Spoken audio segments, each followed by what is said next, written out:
Welcome to the official land art module guide for Next Earth.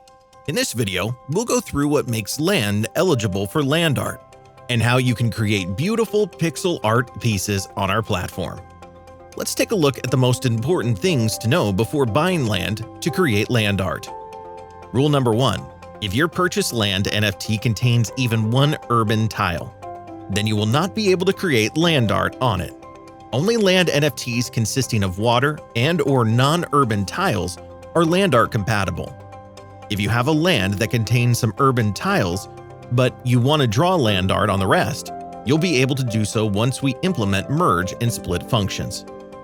Rule number 2. All tiles must be adjacent to each other, meaning all tiles touch another tile by at least one side. If there's even one tile away from the rest, or one that only contacts by its corner, the land will not be land art compatible. If you already have a land like this, no worries.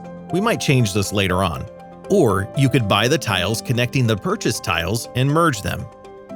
Once you have a land art compatible land NFT, head over to the My Land Arts menu and select the land you want to decorate. Click Edit Land Art and start creating. We will keep rolling out updates for the land art module, including new tools, emojis, and even animations. Land art can be anything from simple creations to majestic, classical paintings. Some combine satellite imagery with pixel art for amazing results.